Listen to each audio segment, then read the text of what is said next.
আল্লাহুম্মা সাল্লি আলাইহি আল্লাহুম্মা বারিক আলাইহি। কেমন আছেন সকলে? আল্লাহর প্রশংসা আদায় করছি সেই মহান রব্বুল আলামিনের, যিনি এই মুহূর্তে দুনিয়ার এমন একটা জায়গায় আমাদেরকে বসার সুযোগ দিয়েছেন, ঘর হিসেবে আল্লাহর ঘর। আলহামদুলিল্লাহ। আল্লাহ সুবহানাহু ওয়া তাআলা চাইলে আমাদেরকে অন্য কাজে ব্যস্ত রাখতে পারতেন, তিনি আমাদেরকে তার ঘরে বসার সুযোগ দিয়েছেন। আল্লাহ শুকরিয়া, শান্তি অবতীর্ণ হোক সেই রাসূলের প্রতি, যিনি নূরের তৈরি নয়, যিনি মাটির তৈরি, যিনি গায়েব জানতেন না, এরপরেও তিনি মানুষের ভিতরে সবচেয়ে দামি মানুষ, নবীদের ভিতরে সবচেয়ে বড় নবী, তার নাম হলো মুহাম্মদুর রাসূলুল্লাহ সাল্লাল্লাহু আলাইহি ওয়াসাল্লাম। বিচারের মাঠে মুহাম্মদ সাল্লাল্লাহু আলাইহি ওয়াসাল্লাম বলতেছে, আমার সামনে অন্যান্য নবীদের উম্মতকে পেশ করা হবে। আমি দুই চোখ দিয়ে তাকায় দেখব, কোন রানিং একটা নবী হাঁটে যাচ্ছে, তার সাথে মাত্র দুইজন লোক। আমি আশ্চর্য হয়ে তাদের মুখের দিক তাকায় থাকবো, আল্লাহ, একটা নবী আর তার অনুসারী হলে মাত্র দুইজন। আমি আবার আরেকটা নবীকে দেখব, তিনি হেঁটে যাচ্ছে, দেখব যে তিনি এবং তার উম্মতের সংখ্যা হলো একজন। তিনি নবী আর তার উম্মত এই মোট দুইজন মানুষ। আমি আবার দেখব যে একটা দল সহ সাধারণ কিছু লোকদেরকে নিয়ে, অল্প সংখ্যক লোকদেরকে নিয়ে একটা নবী হয়ে এসে যাচ্ছে। হঠাৎ করে আমার নজরে আর একটা আশ্চর্যজনক আমি জিনিস দেখলাম, যে একটা নবী একা একা হাঁটে যাচ্ছে, তার কাছে কোনো অনুসারী নেই, একটা অনুসারী এ পর্যন্ত তার হয়নি, তার দাওয়াতে মানে নাই, গ্রহণ করে নাই। এরপরে আমার সামনে বিশাল একটা দল নিয়ে, যার এই মাথা দেখা যায় ওই মাথা দেখা যায় না, বিশাল একটা আকৃতির অবস্থা, সমাবেশ, বিশাল একটা হাসর। আমি মুহাম্মদ সাল্লাল্লাহু আলাইহি ওয়াসাল্লাম তাকায় তাকায় থাকবো, আর আমি আশঙ্কা করব ভিতরে ভিতরে, এটা মনে হয় আমার উম্মত। আমি আশা করে রয়েছি এটা হলো উম্মতে মুহাম্মাদি।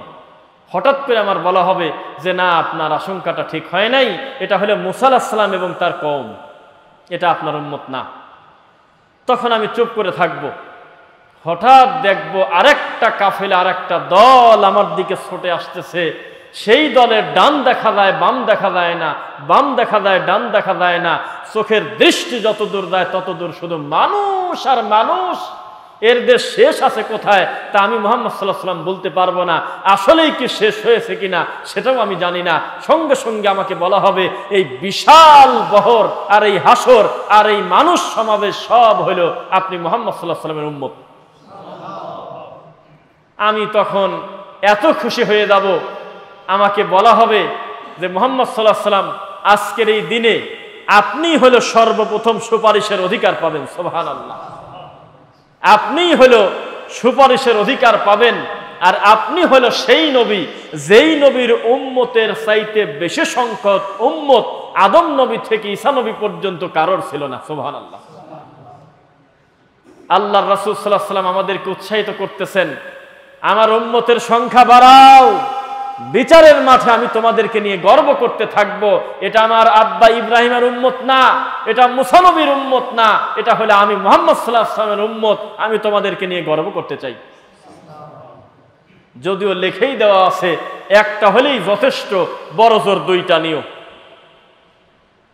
অথচ ফতোয়া যিনি দিয়েছে তিনি হলো মুহাম্মদুর রাসূলুল্লাহ সাল্লাল্লাহু আলাইহি ওয়াসাল্লাম।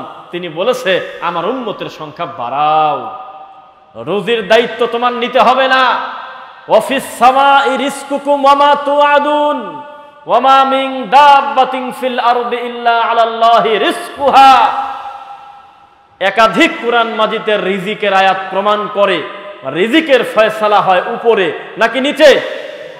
নিচে ধান হয় এ কথা ঠিক, নিচে গম হয় এ কথা ঠিক, তবে রুজির ফয়সালা হয় নিচে না উপরে। উপরে না নিচে?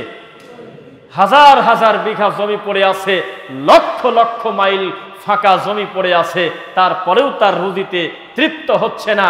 আর শুধু পাথর আর পাথর। সৌদি আরবে যারা গিয়েছেন, 1 কেজি ধান খুঁজে পাওয়া যাচ্ছে না, একটি শাকের আটি খুঁজে পাওয়া যায় না। এমন রুজি আল্লাহ দেশে যে ওদের রুজি যদি কিয়ামত পর্যন্ত এরকম চলতে থাকে ফুরবে তো না। ওদের রুজি দিয়ে আপনার মতো শত শত রাষ্ট্র চলে যাবে ইনশাআল্লাহ। রিজিকের ফয়সালা নিচে না উপরে? কথা বলেন, নিচে না উপরে? ধান জন্মায় নিচে না উপরে? পেঁয়াজ জন্মায় নিচে না উপরে? সবকিছু জন্ম নিচ্ছে নিচে, তবে তার ফয়সালা হচ্ছে আমার আল্লাহর কাছে। তো এবার আপনাদের কাছে আমাদের একটা প্রশ্ন, কাফেররা যখন আমাদেরকে আক্রান্ত করতে আসে, আমাদেরকে অ্যাটাক করতে আসে, বলেন তো দেখি, আল্লাহ সুবহানাহু ওয়া তাআলা যদি আমাদেরকে সাহায্য করে, সংখ্যার কম বেশের কোনো হিসাব আছে? আউযু বিল্লাহি মিনাশ শাইতানির রাজীম। লা তাহিনু ওয়ালা তাহজানু ওয়া আনতুমুল আ'লাউনা ইন কুনতুম মুমিনিন। আল্লাহ বলতেছে পবিত্র কোরআনে, তুমি যদি মুমিন হতে পারো তো তোমার কোনো চিন্তা নাই, তোমার কোনো ভয়ও নাই, বিজয়ের মালা আমি তোমার গলাতেই দেব। সুবহানাল্লাহ। এখানে কি সংখ্যা আছে বলেন তো? আল্লাহর রাসূলকে আল্লাহ সান্ত্বনা দিচ্ছে, ওয়ালাকাদ নাসরাকুমুল্লাহু বিবদরি ওয়া আনতুম আদিল্লাহ ফাত্তাকুল্লাহ। হে নবী, আপনি আপনার অনুসারীদেরকে বলে দেন আল্লাহকে যেন ভয় করে, আমি বদরের মতো জয় দিয়ে দেব। সুবহানাল্লাহ। আপনার কি মনে আছে আমি আল্লাহ বদরে আপনাকে কিভাবে সাহায্য করেছিলাম? আমি ওই আল্লাহ এখন ওই রকমই আছি।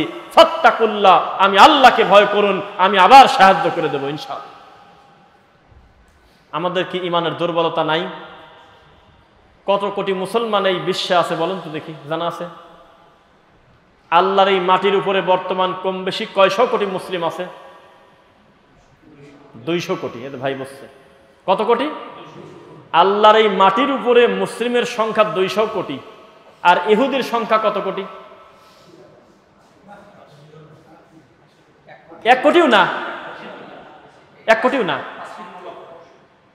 মুসলিমের সংখ্যা আল্লাহর এই জমিনে 200 কোটি প্লাস, আর ইহুদির বাচ্চার সংখ্যা হলো 1 কোটিও না। অথচ সারা পৃথিবীর কুকাম করার মাস্টার হলো তারা।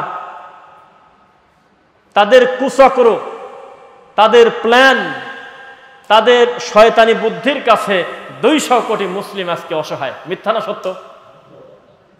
বাইতুল মুকাদ্দাস কাদের সম্পদ? আমাদের সম্পদ না ওদের সম্পদ? বলেন যে আমাদের সম্পদ। কাদের সম্পদ? আমাদের সম্পদ। কার হাতে রয়েছে বলেন তো দেখি? নিরীহ মানুষদেরকে কচু কাটা করতেছে, ছোট শিশু পর্যন্ত তাদের হাত থেকে বাঁচতেছে না। এই দৃশ্য বাবাজি দেখতে পারবেন না। আজকে দেখলাম বাপ তার ছেলের মাথার অর্ধেক অংশ কাটিয়ে চলে গেছে, কাপড় পেঁচাচ্ছে, সাদা কাপড়, আর গপ গপ করে রক্ত বের হচ্ছে। ওই দৃশ্য কি করে সহ্য করবেন বলেন তো দেখি? মানুষ মৃত্যুর আগ পর্যন্ত চিকিৎসা নেওয়ার জন্য যায় হইল হাসপাতালে, আর রানিং হাসপাতালে চিকিৎসা অবস্থায় তারা আক্রমণ করে এই অসুস্থ ব্যক্তিদেরকে মারিয়ে দিচ্ছে। ছোট ছোট শিশু মহিলাদেরকে মানে পাখির মতো গুলি করে মারতেছে। অথচ আমাদের সংখ্যা কত কোটি? আবার বলেন তো কত কোটি? 200 কোটি। তো এবার বলেন তো দেখি, আমাদের কি কোনো দুর্বলতাই নাই? আছে কিনা?